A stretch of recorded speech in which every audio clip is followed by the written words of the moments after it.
आज हम लोग करेंगे बर्नौलीज थ्योरम। बर्नौलीज थ्योरम काफी इंपॉर्टेंट है आपकी। और बर्नौली थ्योरम कहाँ रखती है? जहां पर आपका जो लिक्विड है फ्लोइंग कंडीशन में हो और हम लिक्विड का जो नेचर है ना वो हम स्ट्रीमलाइन मानते हैं। स्ट्रीमलाइन आपको पता क्या होगा? स्ट्रीमलाइन में कि हर मॉलिक्यूल का सीक्वेंस सेम रहता है फ्लो में, ठीक है, और वेलोसिटी भी सेम रहती है, स्पीड भी सेम रहती है। तो बर्नौली थ्योरम में सबसे पहले हम फ्लो तैयार करेंगे। ये आपने एक पाइप ले ली और ये इस तरीके से हाइट पर। अब इसमें आप पानी भर लीजिए। The liquid is flowing in a streamline. Okay. Now this is ground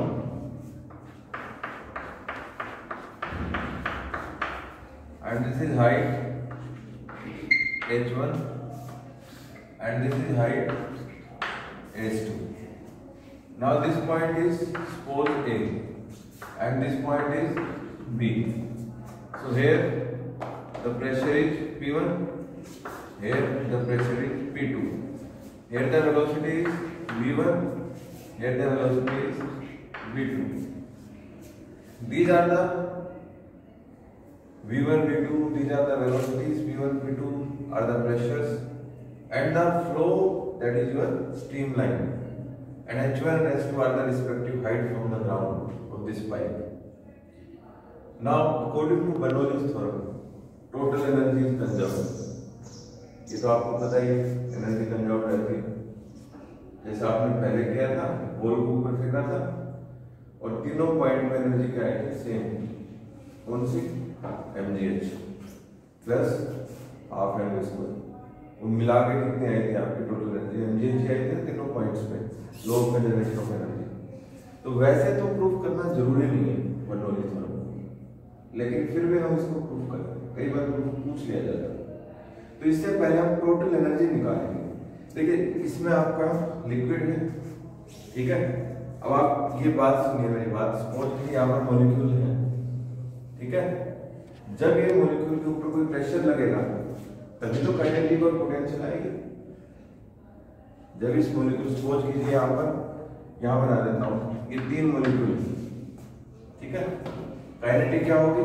ये जब आगे जाएंगे, और पोटेंशियल क्या होगी? जब ये ऊपर जाएंगे, हाइट पे जाएंगे। कौन करेगा? यहां से हम प्रेशर लगाएंगे तभी तो आगे जाएंगे। It means pressure energy is the reason of what? Kinetic and potential energy.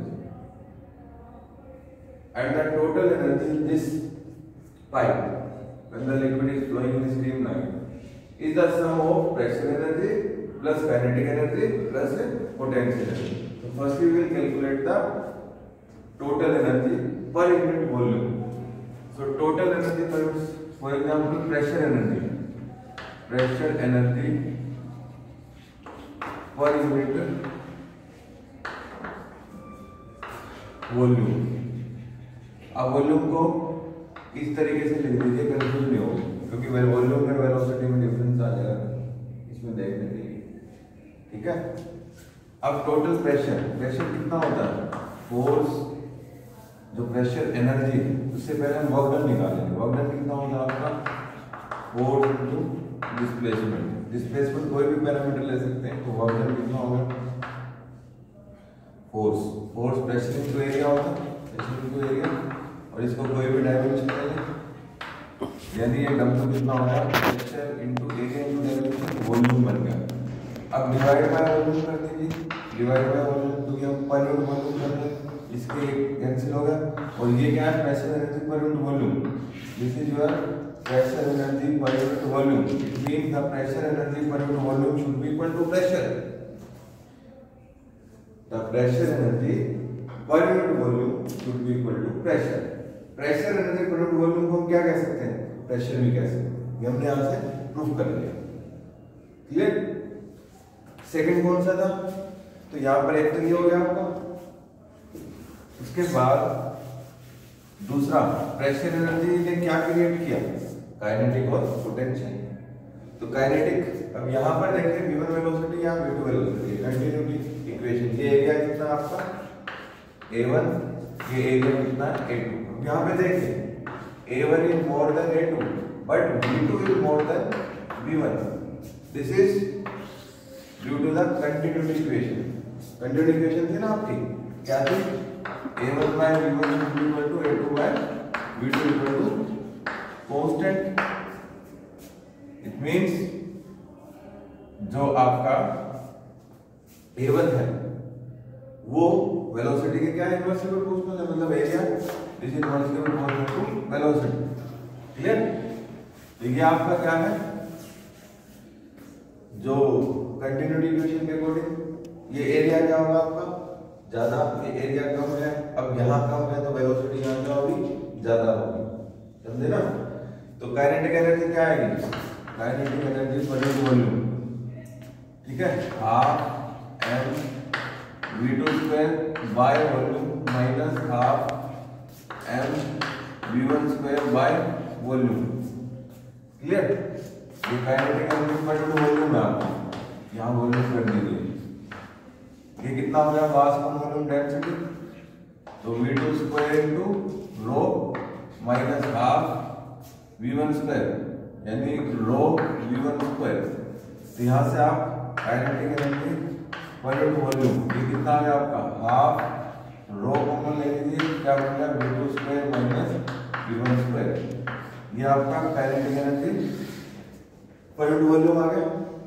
अब इसी तरीके से क्या आ जाएगा आपका, काइनेटिक के बाद क्या आएगा आपका, पोटेंशियल आएगा। पोटेंशियल क्या होगा भाई, h2 माइनस h1, यानी potential energy per unit volume should be equal to what, आपका mgh होता है ना, तो mgh by volume 2 minus mgh1 by volume, h2 minus h1 किया, मास पर वॉल्यूम डेंसिटी बन गया, ठीक है।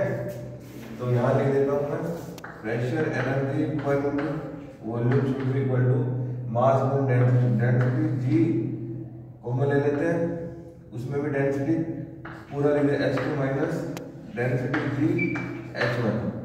तो यहाँ से ये आपकी इक्वेशन किसकी आ गई, pressure energy per unit volume, ये kinetic energy per unit volume, इतनी एनर्जी निकाल ले। हाँ, अब देखिए यहाँ प्रेशर ज्यादा है P1, यहाँ कम है प्रेशर। अब क्या होगा, जो टोटल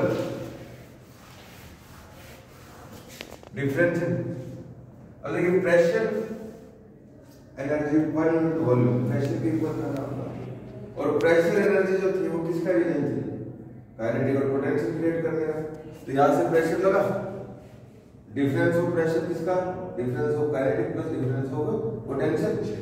तो डिफरेंस ऑफ प्रेशर कितना है आपका, P1 माइनस P2, और काइनेटिक कितनी हो गई, half rho v2 square minus v1 square plus,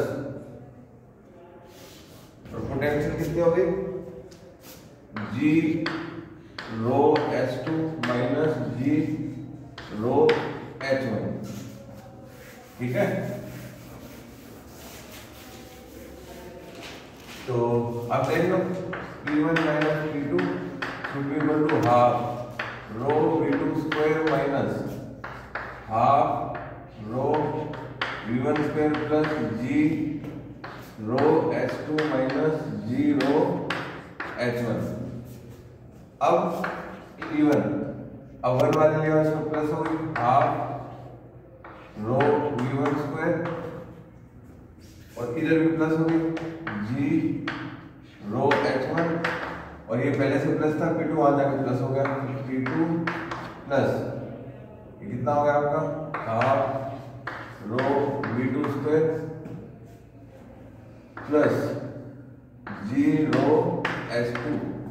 अब आप देख लीजिए ये टोटल एनर्जी कहाँ थी, ए पॉइंट पर, क्या total energy per unit volume पर, और ये total energy per unit volume कहाँ थी, बी पॉइंट पर, ठीक है।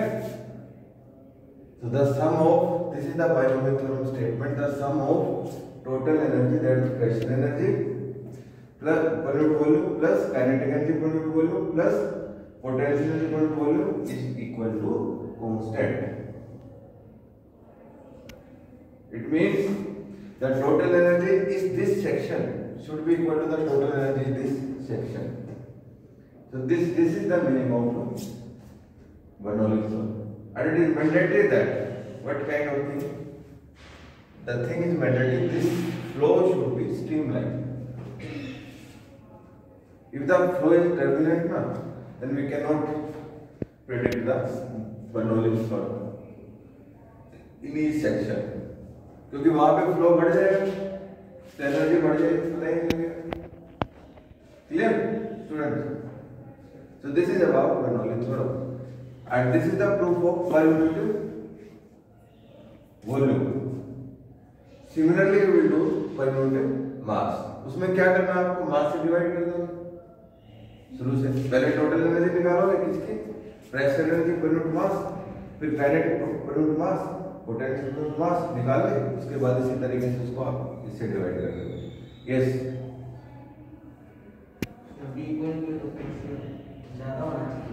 बेटा जो प्रेशर है ना आपका, यहाँ पर P1 है या P2 है, आप एरिया के अकॉर्डिंग कहोगे कि आप प्रेशर ज्यादा होना चाहिए, बट आप कंटिन्यूटी इक्वेशन लगाएंगे. कंटिन्यूटी इक्वेशन में क्या था कि अगर एरिया कम होगा तो वेलोसिटी बढ़ जाएगी. ठीक है, अगर एरिया कम होगा तो वेलोसिटी बढ़ जाएगी. वेलोसिटी बढ़ेगी तो प्रेशर कम होगा, इसलिए. Okay, so after this what we will do? Application of Bernoulli's theorem.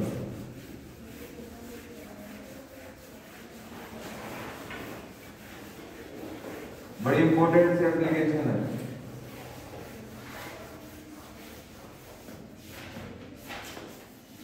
Aeroplane का रंग देखें आपने,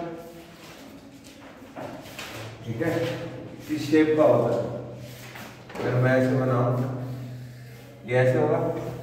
एक हिस्सा दे रखा है मैंने, कैसे?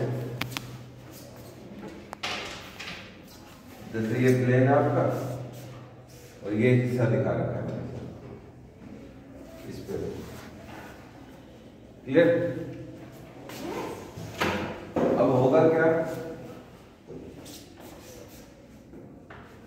अब यहाँ सभी जगह प्रेशर तो सेम आपका. अब हवा के मॉलिक्यूल को इधर से इधर जाना है. ये बहुत सारे मॉलिक्यूल हैं.